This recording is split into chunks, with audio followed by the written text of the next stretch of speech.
The autumn light, that pale and ceremonious English sort that flatters stone and softens imperfections, lingered over the quiet crescent of Winton Row.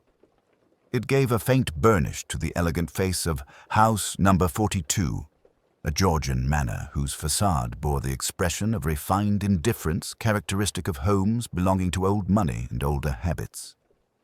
Inside, the drawing rooms, prepared with discreet grandeur, were already humming with the genteel unrest of an evening gathering.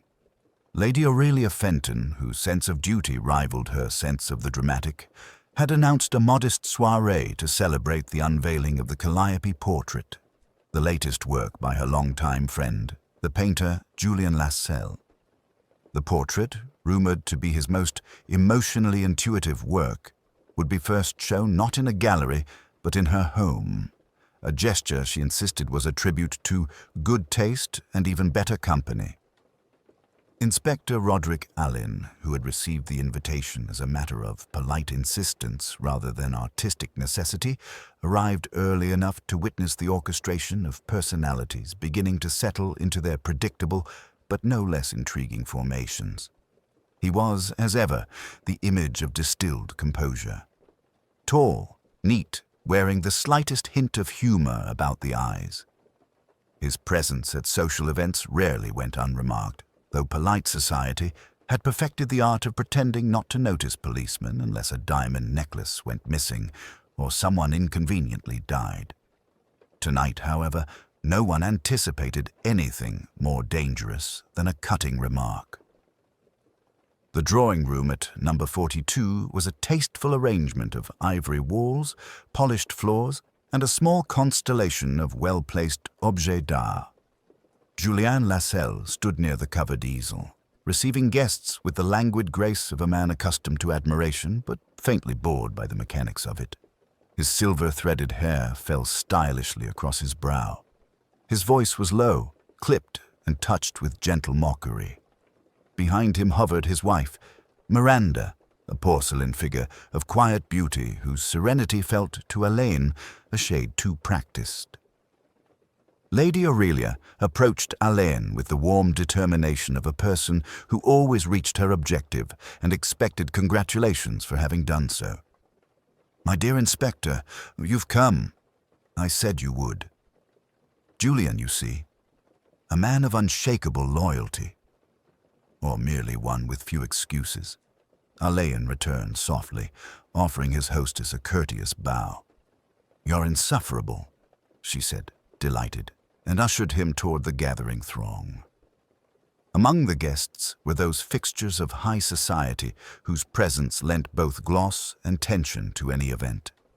General Hugh Rathbone, broad and barrel-chested, carried with him the air of a man who felt his every word should be engraved in brass. Beside him lingered his much younger companion, Miss Lydia Vale, an actress at the height of fashionable theatrical acclaim. Her beauty had the unnerving clarity of a blade. Conversations quieted when she moved, as though the room sought to adjust itself around her.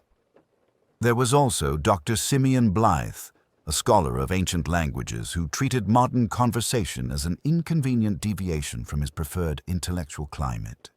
He drifted through the room making absent-minded remarks that could be interpreted as either profound or dismissive. A few paces away, Mrs. Dorothea Wedge, Lady Aurelia's cousin, hovered like a restless sparrow. She was small, plump, fond of secrets, and more fond of implying she had them. Alleyn observed with the discreet attentiveness of someone who found people infinitely more revealing than their reputations. A faint strain, no more than a line of tension humming beneath the polite murmur, ran through the air. It was not yet identifiable, but the inspector felt it, the way one senses a shift in weather. The Lascelleses stood together, yet not quite with one another. General Rathbone watched Lydia as one might observe a rising star, hopeful, proprietary, and faintly uneasy. Dorothea Wedge fluttered from group to group, her eyes ever darting, collecting what she might later redistribute with embellishments. At precisely 8 o'clock, Lady Aurelia struck a small silver bell. "My dears, if you would, Julian is ready to reveal his masterpiece." A ripple of anticipation stirred the guests. Alleyn noted that Miranda Lascelles clasped her hands a moment too tightly. Lydia Vale arched a brow with feline amusement. The general braced himself as though preparing for artillery inspection. Julian, with a flourish that did not quite match the weariness in his eyes, removed the velvet cloth. The portrait was a striking figure, a woman seated against a backdrop of falling drapery, her face turned slightly aside, her expression bearing that elusive quality between longing and defiance. The strokes were delicate but decisive. The effect was unmistakably intimate, as though Julian had painted not merely a likeness, but a confession. The silence that followed was almost reverent. Almost. Then someone inhaled sharply. Someone else murmured. A polite crisis bloomed under the chandeliers. Alleyn, watching the faces rather than the canvas, knew at once something in this painting had disturbed the delicate arrangement of personalities more deeply than art usually permitted. And though he did not yet know why, he felt a quiet certainty settle within him. Something had cracked. For a long moment after the unveiling, the room seemed held in a kind of cultivated suspension. Guests maintained their poise, but the polite hum resumed with a faint irregularity, like an orchestra whose strings had slipped imperceptibly out of tune. Alleyn, quietly fascinated, let the disturbance settle into his awareness. Social discomfort could be illuminating. It often pointed in refined circles to truths that propriety preferred to leave undisturbed. Julian Lascelles, for his part, bore the attention with a tired resignation. He accepted compliments with a bowed head, deflected inquiries with murmured phrases, and offered nothing of real substance. Miranda remained at his side, her composure perfect, but her pallor noticeably heightened. Every now and then she would glance at the portrait with the expression of one confronting an old, unwelcome memory. "Intimate, isn't it?" Lydia Vale murmured to General Rathbone, her voice soft enough for discretion, but not so soft that Alleyn, standing a few paces away, could not catch the tone. "Almost shockingly so." The general cleared his throat. "It's very fine, very accomplished." "That is not what I said," Lydia returned with a smile that bore the faintest edge of cruelty. "But never mind." It was Dorothea Wedge who first attempted to break the gathering tension. She fluttered toward Alleyn, hands clasped beneath her chin. "I suppose, Inspector, that artists are allowed their little passions." "I imagine they must be," Alleyn replied, "provided their passions remain on canvas." Dorothea gasped, delighted. "How like you to say something outrageous and make it sound entirely proper." He did not answer. His attention had shifted to Miranda Lascelles. She had moved quietly to a corner where the light failed to touch her, standing in the shadow of a tall Japanese screen. Her eyes, large, grey, and normally quite serene, now held a troubled, inward gaze. She seemed to be listening for something, or dreading it. Before he could approach her, Lady Aurelia swept in. "Well," she declared, "it seems my little event has evoked some rather dramatic emotions. How splendid! Julian, dear, do smile. It reassures the others." Julian lifted his head, but did not smile. "Art does what it must," he said softly. There was a faint tremor in his voice, and Alleyn wondered whether this portrait had come at some private cost. It was not until the guests began to disperse, under the gentle coercion of Lady Aurelia's tactfully extended hand, that the evening took its quiet, fatal turn. Alleyn, intending only to collect his coat and perhaps indulge Lady Aurelia's insistence that he stay for a late-night tea, stepped back into the drawing-room to retrieve a notebook he had left on a side table. The room was now empty, the lights dimmed except for the ones illuminating the portrait. The painted woman watched the empty space with her enigmatic expression. In the half-light, her eyes seemed to follow him. A soft sound broke the stillness. A thud, light but wrong, like something heavy settling against a floor. Alleyn paused.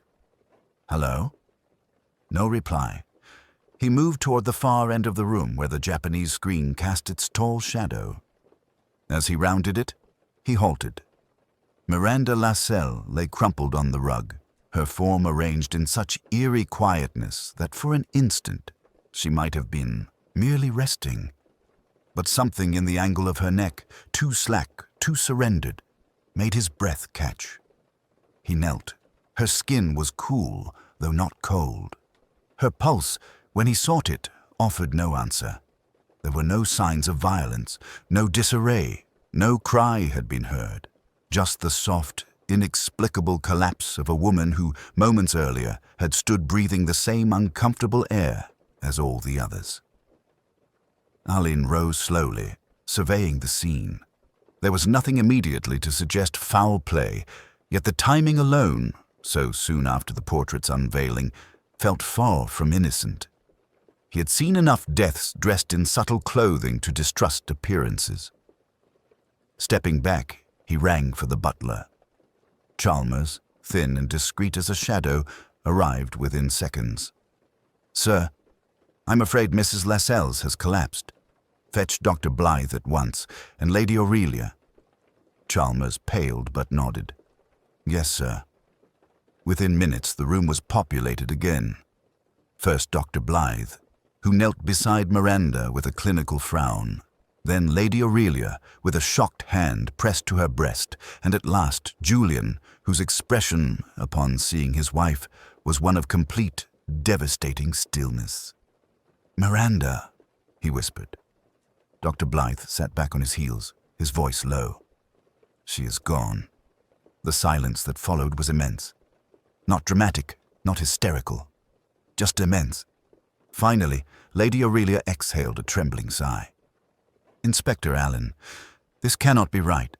She was only a little unwell." Alleyn looked at her. "Were you aware of any illness?" "No," she murmured. "Nothing of consequence." Julian had gone utterly white. He stared at Miranda as though she might yet open her eyes. Alleyn watched him carefully, noting not only the grief, but the faint, unmistakable thread of fear. Something had taken Miranda quietly.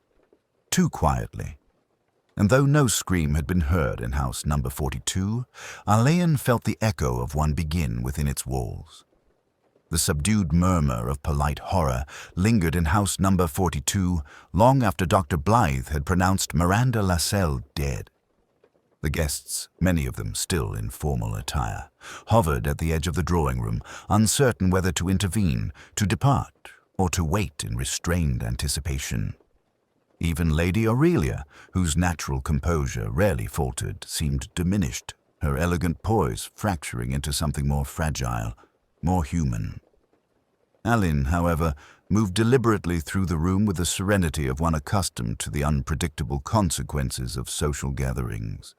He did not immediately question anyone, nor did he offer consolations, which often merely aggravated the living. Instead, he examined the scene with measured attention, the tilt of the portrait upon its easel, the soft folds of Miranda's gown, the absence of disturbance around her. Not a chair overturned, not a cup knocked, not a smear upon the polished floorboards. It was, as he had begun to suspect, a death that had arrived without spectacle, elegant, silent, almost courteous in its timing. He knelt briefly beside the body, noting how perfectly still she lay. Her hands, palms downward upon the rug, betrayed no tremor, no struggle. Alleyn allowed himself a faint, private shiver. Death often disguised itself in social niceties. Sometimes the most polite of deaths were the most telling. Julian Lascelles remained close, though he made no sound beyond the occasional catch of his breath. His eyes had shifted from anguish to a peculiar alertness, a watchfulness that suggested he had already begun to catalogue what the guests might be thinking. Alleyn noted this with interest. Artists by profession often had a keener sense of observation, though sometimes at the cost of other, less visible sensitivities. Lady Aurelia hovered near the door, speaking in low, hurried tones to Chalmers, her butler.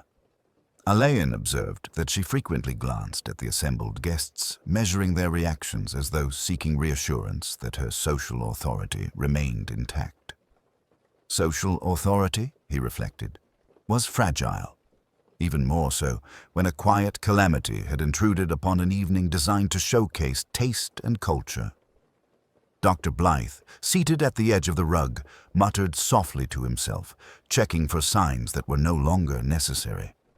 He looked up only once, catching Alleyn's gaze with a mixture of professional reserve and polite acknowledgement. There was no tension between them. It was merely a recognition that certain roles existed even in the presence of tragedy. Doctors assessed bodies. Detectives observed people. Alleyn rose slowly and turned to the gathering crowd. He did not immediately speak. Instead, he allowed his attention to drift over the guests, noting their subtle responses, the careful adjustment of gloves, the faint flushes of pallor, the quickened breaths hidden behind polite smiles. Lydia Vale, who had earlier moved with feline assurance, now lingered near the fireplace, one hand lightly resting upon the mantelpiece. Her expression was almost calculating, though she made no motion toward inquiry. Dorothea Wedge, smaller, more restless, darted from group to group, her eyes wide and her voice unusually hushed, as though she feared her own statements might produce an unwanted effect. General Rathbone, ever the imposing figure, stood rigid, his posture betraying neither panic nor grief, but a certain tightness in the jaw that suggested frustration at having no control over the situation. Alleyn noted these things with the patience of a man accustomed to reading between the lines. Questions, he knew, would come later. Now was the time to observe, to let human reactions, unpressured and instinctive, reveal truths that words might never capture. The inspector's attention returned inevitably to Julian. The painter had moved closer to the portrait, his fingers lightly grazing the wooden frame. There was no need for words. Alleyn understood the gesture as a ritual of grounding. Artists often sought connection with their work in moments of crisis, and Julian's composure, though strained, remained measured. Alleyn's eyes swept one final time over the room.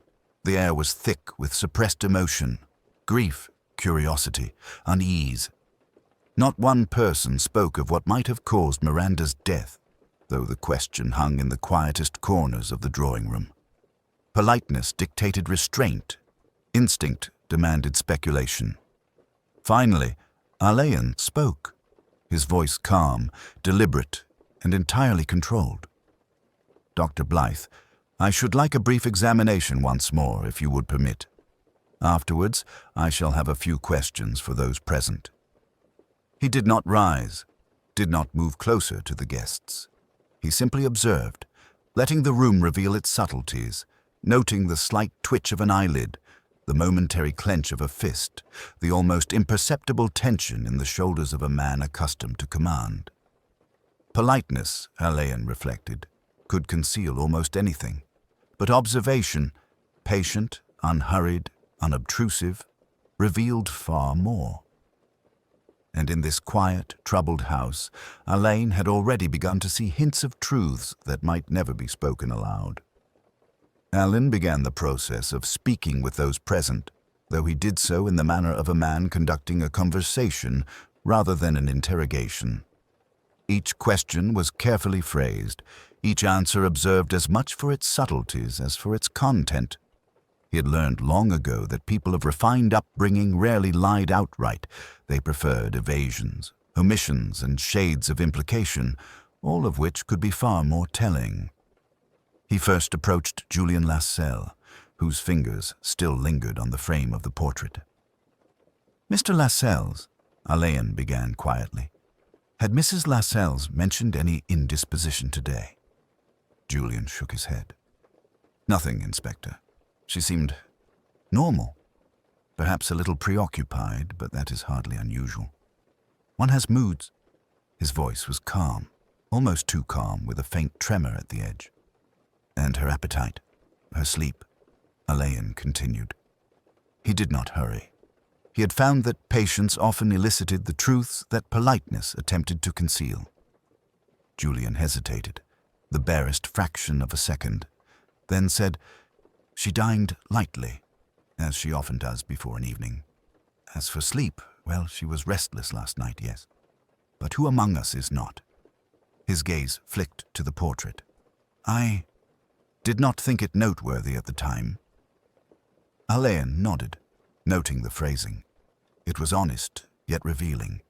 Julian perceived only ordinary causes for restlessness, not the undercurrents that might run deeper. Next, he turned to Lady Aurelia. "Your guests are attentive, Lady Aurelia. Might I trouble you for your recollection of the evening?" "Of course, Inspector. Everything proceeded charmingly until this dreadful event." Her hands fluttered together. "I cannot imagine how it happened. Mrs. Lascelles, so lively, so composed. One moment she admired the portrait, the next—" Her voice faltered. "It is simply incomprehensible." Alleyn allowed a slight pause, then asked, "And did you notice any tension among your guests? Any subtle disagreements?" Lady Aurelia glanced around, smoothing a lock of hair, hesitant to implicate anyone. "There were minor rivalries, of course. Everyone has such trifles, but nothing alarming. We are all civilized people, Inspector. Surely you understand." "Indeed," Alleyn said, and made a note, silent but precise. Lydia Vale was harder to approach. She leaned casually against the mantelpiece, chin raised, a mask of indifferent poise. "Inspector," she said softly, "are we to assume everyone is under suspicion?" Alleyn inclined his head. "I would never assume, Miss Vale, but observations sometimes prove more revealing than assumptions. For instance, did you notice anything unusual about Mrs. Lascelles tonight?" Lydia's eyes flickered briefly, betraying a trace of reflection before the mask returned. She seemed preoccupied, but everyone is preoccupied at such gatherings. And artists, of course, have ways of unsettling even the most composed. She smiled faintly, almost cruelly. "Is that what you mean?" "Partly," Alleyn said, allowing the remark to linger. He noted her deflection, her subtle amusement, and the small hint of curiosity that she could not quite suppress. General Rathbone, ever formal, spoke next. "Inspector, I observed nothing remarkable. Mrs. Lascelles appeared perfectly healthy. I should think one must consider natural causes first." Alleyn inclined his head. "Certainly, General. Yet even natural causes can be illuminated by the habits, routines, and tensions of those surrounding the individual." The General stiffened ever so slightly, and Alleyn filed the moment away. Military men were trained to project calm. What they revealed inadvertently could be measured in the tension of shoulders or the tightening of a jaw. Lastly, Dorothea Wedge hovered close enough to speak, but not close enough to disturb. "Inspector, it is all so shocking. One scarcely knows what to say. People say things one ought not, or think them at least." "And yet, you think them," Alleyn prompted softly. Dorothea hesitated, tilting her head. "Well, perhaps. Only in private. One must be careful. Reputation—" She trailed off, leaving the implication hanging, as though the room itself might hear and judge. Alleyn smiled faintly, inwardly noting her skill at insinuation without accusation. Secrets, he knew, were often best revealed by those who feared exposure the most. By the time he concluded his initial interviews, the inspector had learned less by spoken words than by what each guest had failed to say or had said in such careful balance that their omissions were as illuminating as their admissions. Social masks, after all, rarely slip entirely, but the weight they carried in moments of stress often told a story louder than any confession. Alleyn's attention drifted, as always, toward the servants.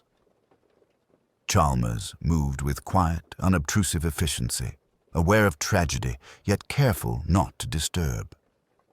Even in his polished reserve, Alleyn sensed the man knew more than he was prepared to speak. The walls, the rituals of daily service, and the unspoken routines of House Number 42 held knowledge that would reveal itself if one knew how to watch and wait.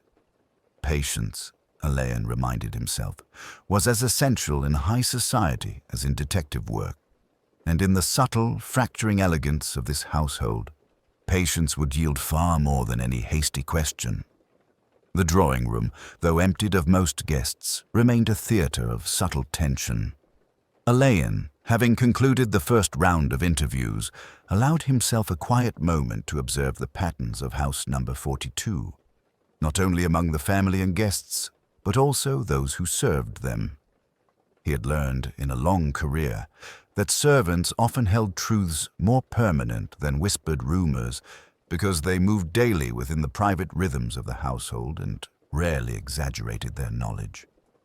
Their discretion, however, could frustrate even the most patient investigator. Chalmers, the butler, had returned to his post near the doorway, keeping an eye on Lady Aurelia and the remaining guests while maintaining a seemingly indifferent posture. The man's face was calm, but Alleyn detected the careful vigilance in his stance, the subtle shifting of weight from one foot to the other, the faintly tightened fingers resting upon the edge of the console table. There was information he withheld, deliberately, and the inspector noted it without confrontation. Alleyn spoke softly, more as an invitation than a command. "Chalmers, I should like to understand the household routines as you would describe them. Nothing extraordinary, just the usual day-to-day rhythms."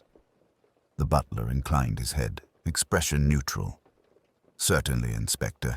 Our routines are established. Mrs. Lascelles rose at 7, as always. Breakfast was served at 8, as always. The day proceeded in its usual manner. Nothing untoward occurred that I observed." Alleyn allowed a brief pause before asking, "And yet you are aware of much that occurs within the household, yes?" Chalmers' eyes flicked to the fallen portrait, then back to Alleyn. "I'm aware, sir," he admitted, "but discretion is of course necessary. It is my duty to serve, not to intrude." "Of course," Alleyn replied, "and yet even service can reveal patterns, irregularities, small gestures that might escape the untrained eye." He allowed a faint, measured pause. "For instance, the household has been in this formation for years, I understand. Any changes in Mrs. Lascelles' behavior?" Chalmers hesitated. It was a slight hesitation, barely perceptible, yet Alleyn noted it. "She has been more contemplative in recent weeks," he said finally, choosing his words with care. "Not distressed, sir. Simply inward. She spent more time with her painting, more time alone in the morning. That is all." Alleyn observed him carefully.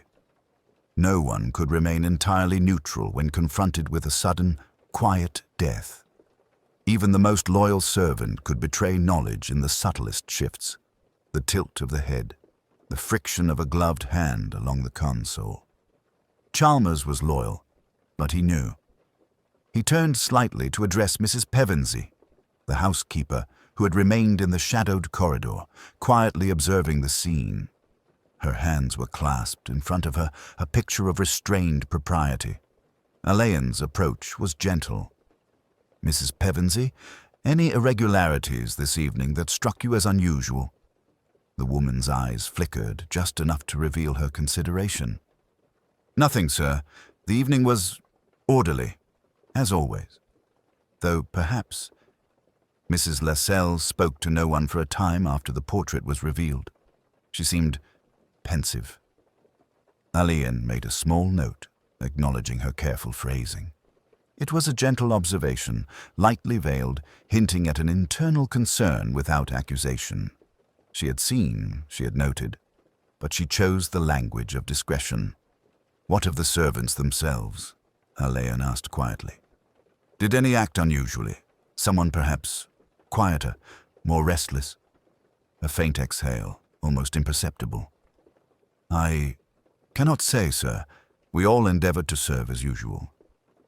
Alleyn allowed a faint smile, acknowledging her tact. Yet the pattern was clear. Everyone had observed something. Everyone had felt the fracture in the household's ordinary order. Yet all had chosen silence. It was a deliberate, careful protection of privacy and propriety. Very well, Alleyn said softly. Continue your vigilance, both of you. And should anything unusual arise, anything at all, notify me immediately. As he turned away, the inspector's mind quietly catalogued the hints and half-revealed observations.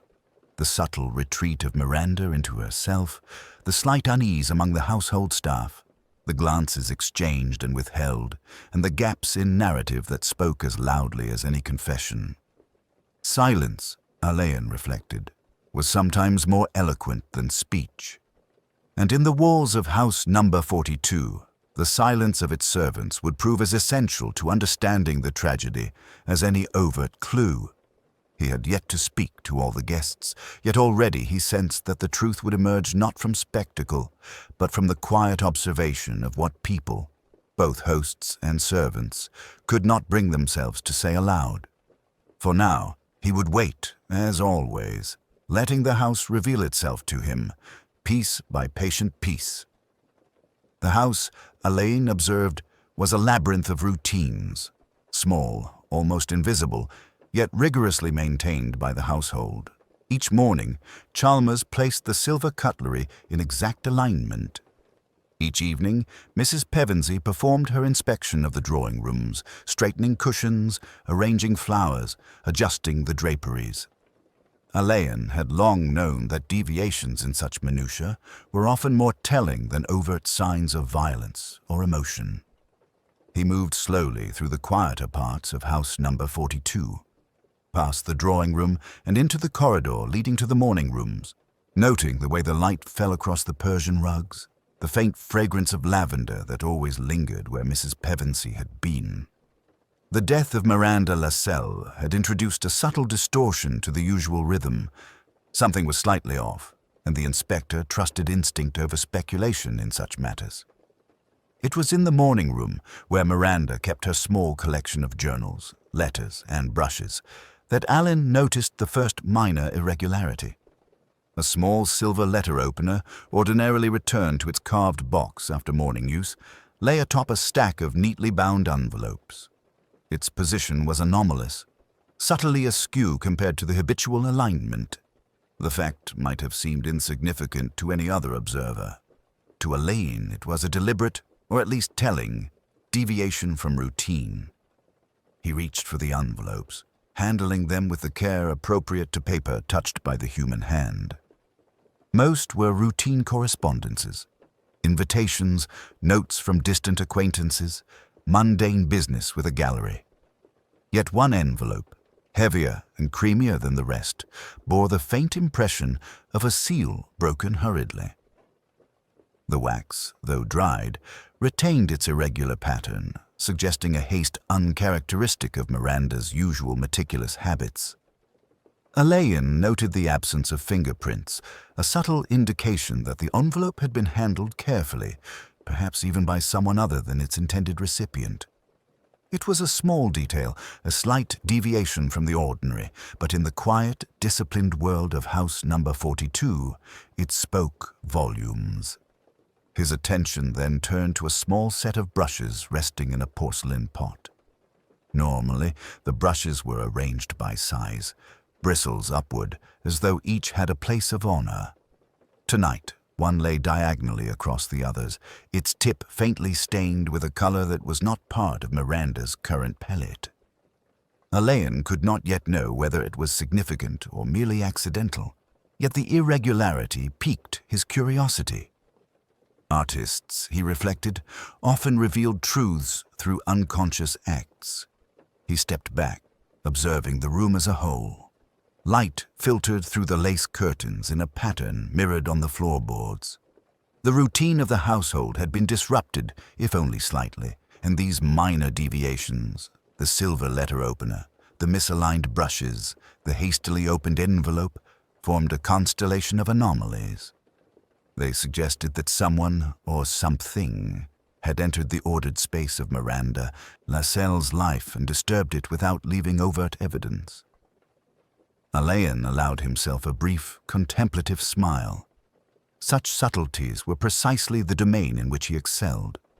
One could not rely solely on spoken confessions or physical signs.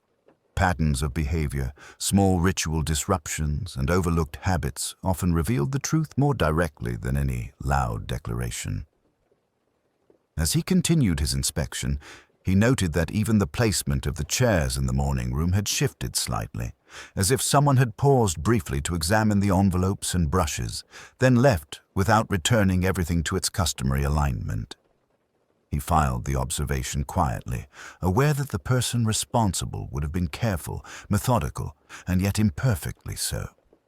Alleyn lingered near the window, watching the moonlight pool against the floor. He thought of Miranda, composed, private, disciplined. Even in her death, she had left no loud testament, no dramatic statement. And yet, in these small deviations, Alleyn perceived a story. The truth would not arrive in a single outburst. It would unfold like a carefully constructed narrative, gradually revealing its contours to the patient observer. He rose at last, closing the journal desk softly, aware that these small disturbances might, in time, provide a bridge to understanding. The envelope, the letter opener, the misaligned brush, each was a whisper in a household otherwise steeped in propriety. Alleyn's mind catalogued them, noting their subtle relationship to one another, aware that in the careful orchestration of house number 42, nothing occurred entirely without meaning. The night deepened. In the quiet house, Alleyn sensed that Miranda's death was not merely a matter of chance or misfortune. The disturbances he had noted, subtle and almost invisible, suggested intention, or at least a sequence of human action shaped by motive and opportunity. Yet the full design remained hidden, waiting for the careful accumulation of observation, conversation, and inference to illuminate it. For now, he would wait, watching not only the people, but the patterns they created, the deviations they allowed, and the rituals they could not entirely conceal. The following morning brought little relief. House number 42 remained in quiet disarray, though every surface was returned to its habitual order, every chair and cushion seemingly restored. Yet Alleyn, walking through the corridors with his usual deliberate attention, felt the subtle dislocations that lingered, traces of anxiety and restraint embedded in the very atmosphere. The household, though outwardly composed, had fractured in small, nearly imperceptible ways. Lady Aurelia, dressed in a morning gown of soft cream, greeted Alleyn in the drawing-room with a measured smile, though her eyes betrayed a restless night. "Inspector, I do hope the household has not troubled you too much. It has been difficult for all of us." Alleyn inclined his head politely. "Not at all, Lady Aurelia. I find the routine of observation often enlightening." He allowed a faint pause, letting the unspoken weight of Miranda Lascelles' absence settle over the room. The first significant disturbance arose not from words, but from movement. Chalmers appeared with a small envelope, one Alleyn had not yet noted in the course of his inspections. Its paper was thick, cream-colored, sealed with wax, yet the seal bore no mark of official insignia. Chalmers placed it gently on a side table. "For the inspector, sir. Found this among Mrs. Lascelles' belongings." Alleyn examined it carefully. The envelope was unmarked except for a name scrawled in Miranda's precise hand, her own. Inside, he found a folded note, brief and neatly composed. The content was not immediately alarming, yet its implication was quietly unsettling. Miranda had made a point of writing, a record of thoughts she had intended for private eyes. There was no address, no signature beyond her own, only a sequence of observations about people in the house, names, times, and behaviors recorded with meticulous precision. Alleyn read slowly, absorbing the subtext. It was clear that she had observed certain tensions and incongruities, noting who entered rooms, what was said or left unsaid, and who lingered in the shadows of conversations. The note, composed in calm handwriting, was a quiet revelation. She had been aware of undercurrents that might, in ordinary circumstances, have escaped notice entirely. He placed the note in his pocket, aware that it would prove significant in time. Yet he also noted the implication: someone in the house, whether guest or servant, had been observed in a way that might now draw scrutiny.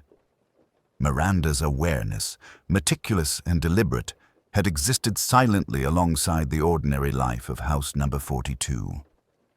Dr. Blythe, summoned by Alleyn for a second consultation, moved with professional precision through the drawing room, examining what little could be discerned without the benefit of intrusive tests. "No signs of struggle, no evident trauma," he murmured. "Her system appears, as far as I can tell, unremarkable. I cannot account for the suddenness."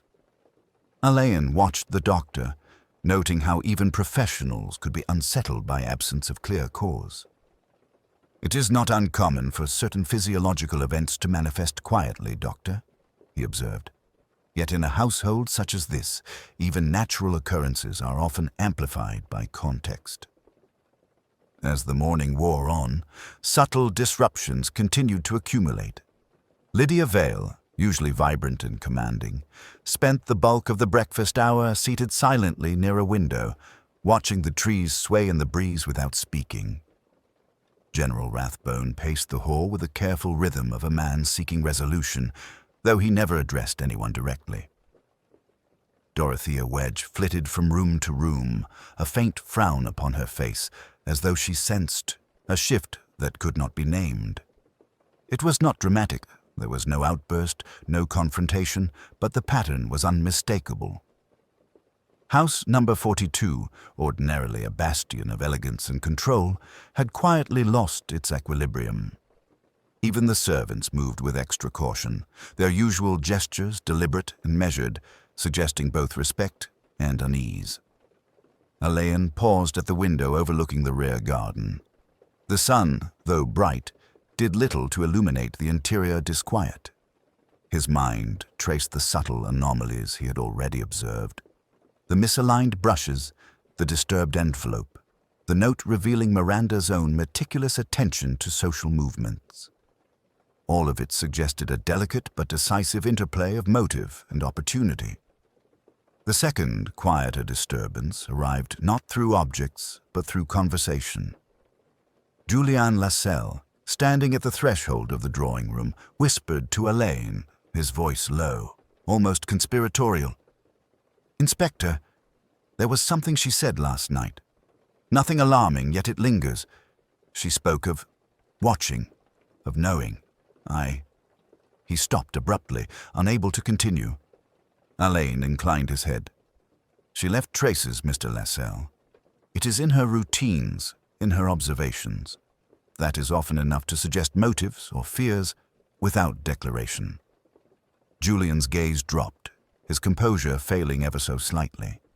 The weight of unspoken knowledge, Alleyn reflected, could be as perilous as any overt threat.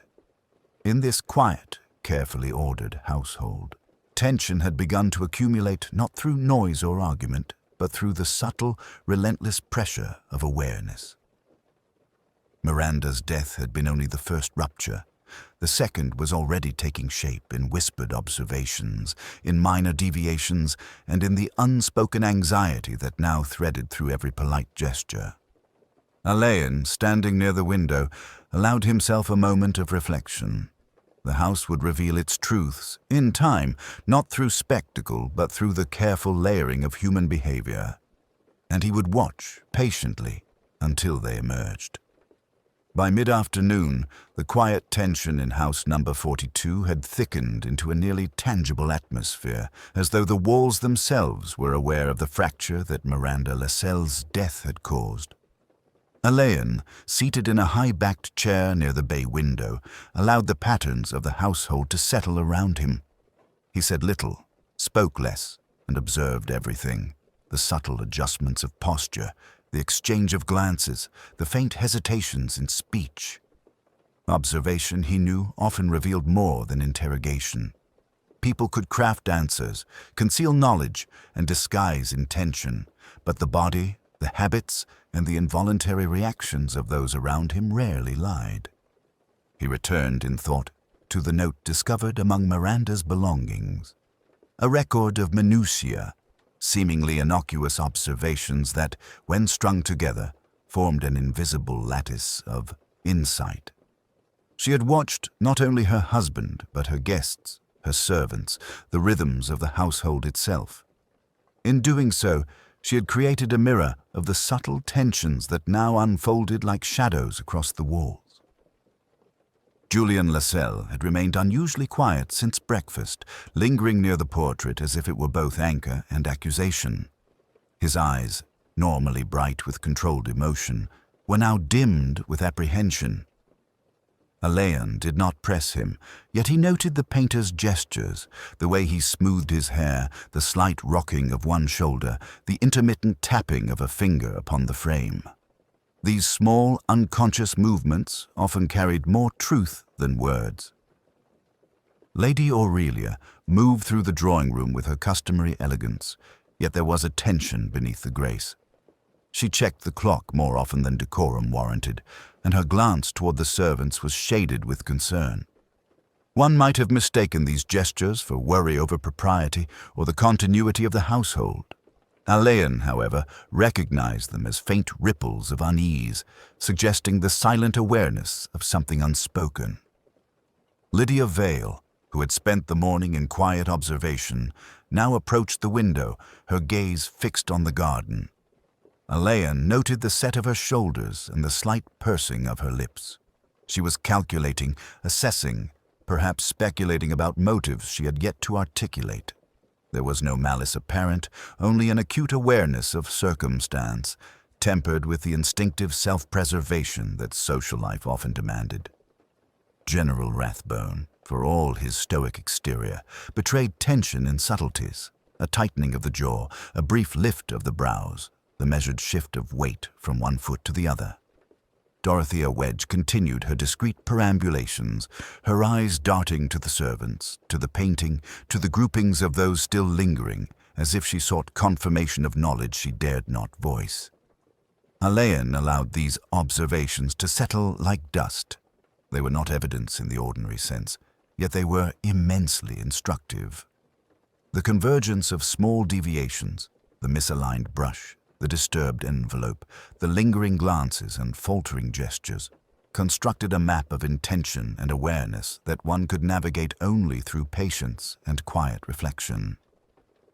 He rose and walked slowly toward the fireplace, noting how the room's familiar objects were slightly altered by absence and attention, the cushions slightly askew, the books on the shelves aligned differently than they had been the night before, the faint disturbance of the rug near the portrait. Each anomaly was minor, yet collectively they formed an invisible pattern. Alleyn's mind worked silently, piecing together psychology, habit, and motive. He did not yet articulate his conclusions. He did not need to. The rhythm of observation, he knew, would gradually illuminate the full structure of the truth. Sometimes, intuition, honed by experience, was more accurate than any early assertion or hasty deduction. He returned to the bay window, standing with hands clasped behind his back. The autumn light fell in pale shafts across the floor, casting long, deliberate shadows. Alleyn's gaze swept the room once more, cataloguing each subtle gesture, each imperceptible reaction. He saw the faint tremor in Julian's hand, the careful monitoring in Lady Aurelia's eyes, the self-conscious posture of Lydia Vale, the disciplined tension of General Rathbone and the constant, furtive movement of Dorothea Wedge. A quiet certainty settled within him. The truth was not yet visible in full, nor would it emerge in spectacle. It would reveal itself in a convergence of character, timing, and unspoken intention, an inevitable alignment of human behavior that patience would uncover. Alleyn allowed himself a faint, inward smile. The patterns were there. They were subtle, delicate, and entirely coherent, and when the time came, the quiet elegance of observation would prove more revealing than any dramatics or forced confession. For now, he remained still, his intuition settling like dust over house number 42, waiting for the delicate architecture of truth to take form in its own unhurried time. By late afternoon, the subdued hum of the household had grown into a delicate tension, one that clung to the corners and creases of every polished surface. Alleyn, having allowed the natural flow of observation to gather its weight, determined it was time for a more private approach. Public speculation, however restrained, risked unraveling the subtle patterns he had begun to discern. He requested that Julian Lascelles join him in the library, a modest room of oak paneling, high windows, and shelves lined with leather-bound volumes whose spines reflected both age and care.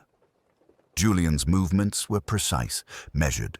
His expression bore the faint pallor of sleepless nights, yet his composure remained a delicate veneer.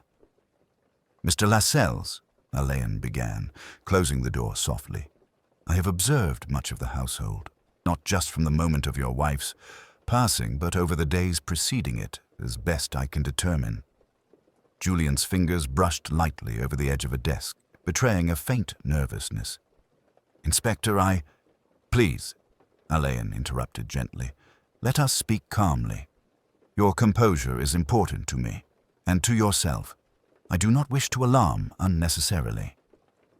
Julian nodded, swallowing. "I understand." Alleyn allowed silence to hang for a moment, measuring both its effect and the painter's reaction. "Mrs. Lascelles left traces," he said quietly. "Subtle, but deliberate. Observations, notes, and small irregularities in the household. These were noticed, carefully catalogued, and they reveal a consciousness attuned to the tensions of those around her." Julian's eyes flickered toward the window, then back to the inspector. "Yes, she was always perceptive, perhaps too perceptive," he said, his voice low. "I often found her awareness disquieting. At times, I feared what she might notice." "Precisely," Alleyn replied softly. "Perception can unsettle even the most carefully constructed facades. It is not mere speculation that guides me, but patterns of behavior, both observed and concealed. And yet," he paused, allowing the weight of his measured words to settle, "I do not accuse you, Mr. Lascelles. I seek understanding. The house speaks, if one listens." Julian's hands curled slightly at his sides. Perhaps I did not fully appreciate how much she knew, how much she saw, but He stopped, as though words themselves were inadequate. Alleyn studied him, noting the interplay of guilt, fear, and a lingering sorrow. Intent, accident, or oversight often leaves evidence in small, almost imperceptible traces. "You understand what I mean?" Julian nodded, his shoulders drooping in a mixture of relief and apprehension. "Yes, Inspector, I see now. I wish I could undo it all, but—" His voice faltered. Alleyn inclined his head. "Undoing is rarely within our power. Understanding, however, is, and in this house, in this household, there is much that can only be discerned quietly, without spectacle." The painter remained silent, absorbing the measured weight of Alleyn's words. The inspector, content that Julian understood the gravity without alarm, allowed the moment to stretch, unbroken by urgency or imposition. It was not confrontation in the dramatic sense. It was a gentle extraction of insight, a recognition that revelation often required patience rather than force. When they returned to the drawing room, the calm among the remaining guests was nearly complete. Lady Aurelia sat with hands clasped, her face composed, yet tinged with fatigue. Lydia Vale occupied a chair by the window, her posture elegant and deliberate, as though calculating the limits of propriety even in grief. General Rathbone paced slowly near the doorway, restrained, disciplined, yet with an undercurrent of restless tension.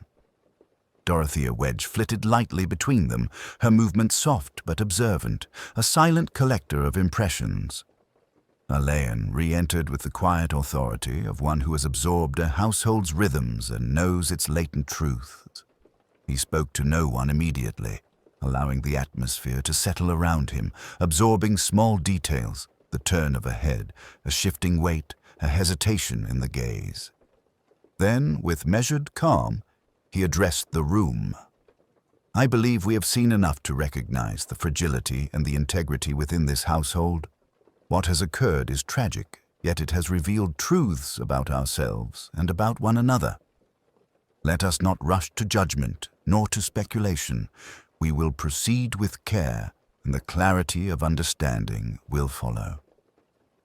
There was no gasp, no sudden acknowledgement, only the quiet assent of the gathered company, an acceptance that the day's events required observation more than argument. Alleyn, standing with his hands clasped behind him, allowed the tension to distribute evenly across the room. Quietly, imperceptibly, the household began to regain composure. Yet the air retained a subtle charge, the kind of energy that precedes revelation. The truth had not been spoken aloud, but it was closer now, contained in the gestures, glances, and silences of those who remained. The evening drew on, heavy with a gentle twilight that filtered through the tall windows of house number 42, casting the drawing-room in muted gold and shadow. The guests, though composed, bore the invisible weight of anticipation. Alleyn had observed, catalogued, and allowed the subtle rhythms of the household to unfold, and now he felt that the hour had come for quiet revelation. He requested that all those remaining gather once more, though in a manner consistent with propriety and restraint. No theatrics, no grand gestures, only the measured assembly of a household that, for all its elegance, had fractured in silence. The room, arranged with its habitual symmetry, seemed to exhale a soft, collective tension. Alleyn moved to the center, hands loosely clasped. His voice, when he spoke, carried the calm authority of one accustomed to discretion. "I have spent the day observing, reflecting, and noting the delicate interplay of human behavior within this house. In doing so, I have discerned patterns that suggest motive, opportunity, and, ultimately, action." He allowed his gaze to rest on Julian Lascelles for a fraction longer than usual. The painter met it with a measured, if slightly apprehensive, acknowledgement. Alleyn did not accuse, he illuminated. The death of Mrs. Lascelles was sudden, quiet, and unexpected. Yet even in its silence, it has left traces. Traces not in overt disturbance or noise, but in subtle dislocations. Minor deviations from habitual patterns, small alterations in daily routines, and careful, deliberate observations made by the deceased herself. These are the elements that have guided my understanding. He moved slowly through the room, allowing each word to settle, each gesture to carry weight. Miranda Lascelles was a woman of acute perception. She noted more than she revealed. She catalogued more than we at first recognized. And in doing so, she revealed the presence of intention within her household that might otherwise have remained concealed. There was a faint intake of breath, unspoken, nearly imperceptible, from one corner of the room. Alleyn's eyes, steady and precise, caught the flicker of unease. "I have, therefore," he continued, "reached the conclusion that the circumstances of her passing were not the result of chance alone. There exists an alignment of observation, action, and opportunity that points unmistakably to one among us. He paused, allowing the silence to deepen. The calm did not break. Each person, in their own way, understood the gravity of measured revelation. Alleyn's gaze settled finally on Julian Lascelles. Mr. Lascelles, the subtle clues of habit, routine, and observation point to an action executed with an intimate knowledge of the household and of the deceased's character. The traces of intention were faint but deliberate. It is clear to me that the act was conducted by someone with both access and understanding, someone whose presence would not provoke immediate suspicion. Julian's fingers twitched slightly. He inhaled, then exhaled with deliberate control. "Inspector, you mean, Alleyn inclined his head, the faintest echo of a smile at the corners of his mouth. "I mean only that the truth, Mr. Lascelles, need not be spoken loudly to be acknowledged. The evidence of character, action, and observation has already spoken in whispers and small gestures. The household has borne witness in its rituals and routines to what transpired. There is no need for dramatics, no need for spectacle. It is, as all true truths are, quietly revealed." The painter remained still, his composure oscillating between surrender and restraint.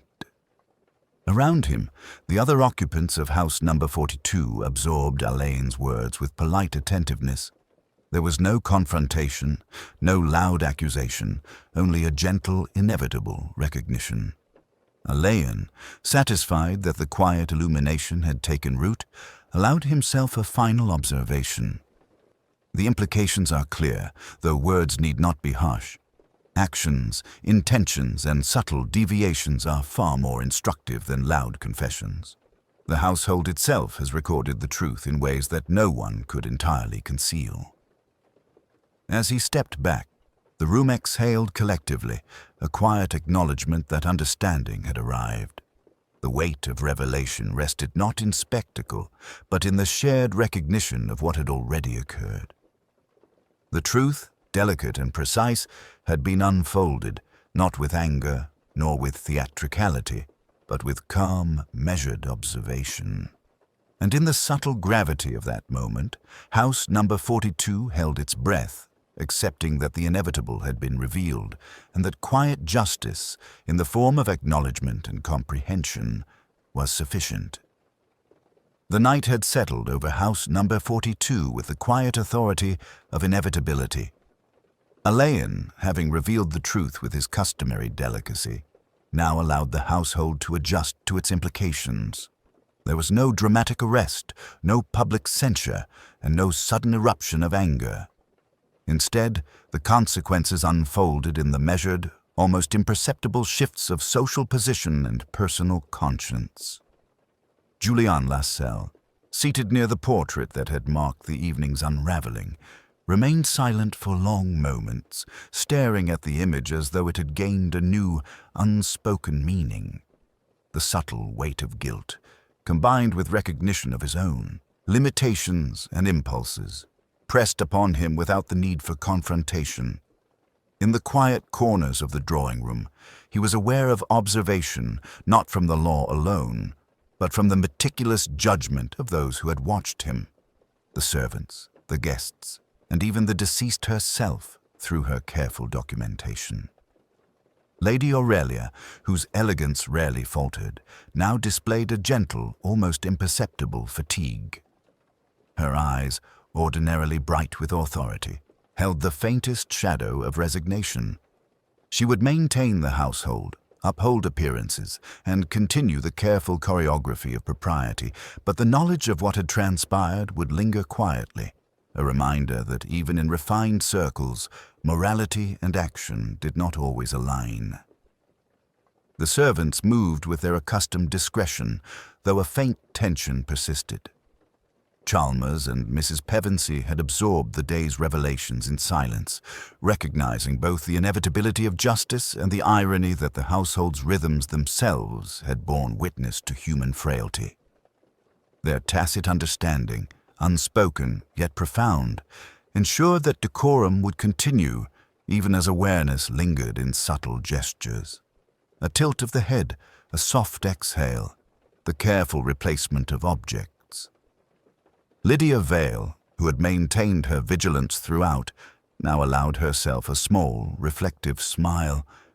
She understood the delicate balance that had been restored, though imperfectly, and recognized the irony that social grace could coexist with unacknowledged culpability.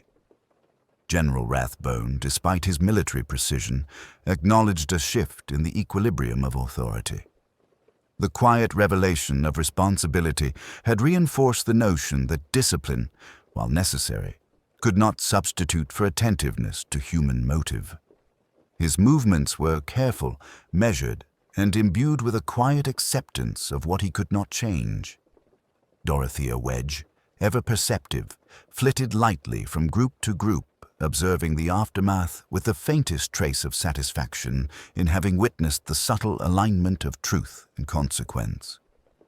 Her eyes, though bright, reflected an understanding that the human condition was rarely simple, and that even elegance carried within it the possibility of rupture. Alleyn, standing near the bay window, observed the household with his usual serenity. The threads of intention, observation, and consequence had converged, and the result required no dramatics. Justice, in this instance, was as quiet and inevitable as the fall of twilight. It was not punitive in spectacle, but instructive in its inevitability, a reminder that actions left traces and that human behavior, even when carefully masked, was ultimately discernible. He allowed himself a faint private reflection. In cases such as this, the world of civility and the world of conscience often intersected with irony rather than spectacle. Those who had acted with subtle intention were now ensnared not in overt retribution, but in the quiet acknowledgement of their own deeds and the understanding of others. The household would endure, as it always had, yet the knowledge of human frailty would remain embedded in its rituals and routines. And so, in house number 42, life proceeded under the careful balance of awareness and propriety. The elegance of society, though subtly fractured, retained its surface calm, and the unspoken consequences of action settled like a gentle weight upon the hearts of those who remained. In quiet acknowledgement, the inevitability of truth was sufficient. The night had deepened into a calm so profound it seemed almost deliberate, as though the house itself exhaled after days of careful observation and quiet unrest. Alleyn stood alone in the drawing-room, the fire's last embers casting gentle warmth across the polished floorboards, reflecting the faint glimmer of the silver and crystal still arranged with meticulous precision. The household had retired, or returned to rooms where measured contemplation replaced conversation, but Alleyn lingered, his thoughts settling as deliberately as the dust motes that floated in the firelight. In truth, the revelation of responsibility had been neither dramatic nor shocking to those who understood the delicate interplay of motives and observation. Julian Lascelles, having confronted both his own impulses and the implications of Miranda's acute perception, had withdrawn into a careful reflection.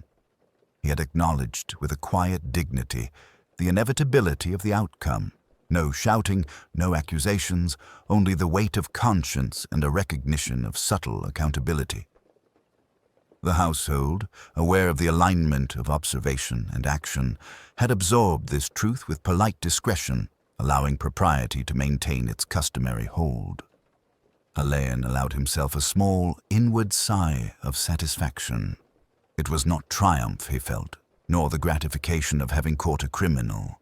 It was something quieter, subtler, the knowledge that the narrative of human behavior, when observed with patience and care, could reveal truths that words, dramatics, or immediate judgment could never fully illuminate. The house, its occupants, and even the deceased had left traces, gentle and unassuming, that were more revealing than confession or spectacle could ever be. He thought of the note Miranda had left behind. the small envelope with its precise observations. She had catalogued behaviors, pauses, gestures, and habits, seemingly mundane, yet each entry spoke volumes. In her absence, the note had served as a silent companion to Alleyn's methodical reasoning, its quiet testament bridging the gap between perception and truth.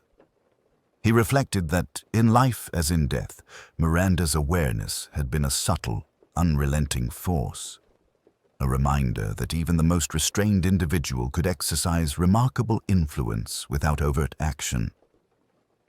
Alleyn's gaze drifted to the portrait once more. The eyes of the painted figure, elegant and composed, seemed to capture not only the sitter's likeness, but the very atmosphere of the household. He allowed a faint smile, recognizing that art, like observation, could render subtle truths visible to those patient enough to discern them. The painting, the note, the misaligned brush, the disturbed letter opener, all these minor deviations had converged into an unmistakable pattern. And the culmination of that pattern had quietly revealed responsibility, motive, and consequence, without the need for confrontation beyond the threshold of civility. A soft knock at the door announced Chalmers, whose steady presence Alleyn had come to regard as both professional and almost companionable in its restraint. "Inspector," he said softly, "all is as you have directed. The household rests and propriety has returned." Alleyn inclined his head. "Thank you, Chalmers. Continue to observe, as always. There is value in vigilance, even when the immediate turbulence has passed." The butler left, and Alleyn remained in the quiet of the drawing-room, reflecting on the paradoxes that often attended human behavior. In house number 42, tragedy and civility had intertwined, revealing the fragility of appearances, the potency of observation, and the inevitability of consequence. Even guilt, Alleyn considered, could be met with quiet acceptance rather than confrontation, and justice, subtle, inevitable, and understated, could manifest without spectacle. He glanced toward the window, where moonlight illuminated the garden in silver clarity. The trees swayed gently, their shadows shifting across the manicured lawns. Outside, the world continued, indifferent to the small dramas that had played out within these walls. Yet inside, life and perception had intersected, and the truth had, at last, found its quiet expression. Alleyn allowed himself a final reflection, one more poetic than analytical. Human nature, he mused, was often a study in restraint, in what was said, in what was left unsaid, in the rhythms and rituals of daily life. The truth, when carefully observed and patiently understood, revealed itself not through noise or accusation, but through the delicate accumulation of insight, intuition, and attention. And in that realization lay both clarity and a certain melancholy. That human frailty, when laid bare, demanded neither spectacle nor judgment, only acknowledgment. He turned finally from the window, his steps quiet upon the polished floor. The house had returned to its evening calm, the occupants to their private reflections, and the mystery that had unsettled its carefully ordered walls was resolved in a manner entirely consistent with the elegance, discretion, and subtle psychology that defined both the household and its investigator. In the silence, Alleyn recognized a profound truth. Understanding, when it comes gently, carries with it a weight far more enduring than any fleeting triumph. And with that, he allowed the room, the house, and its inhabitants to breathe, leaving house number 42 settled once more beneath the quiet guardianship of observation, reflection, and the inevitability of human consequence.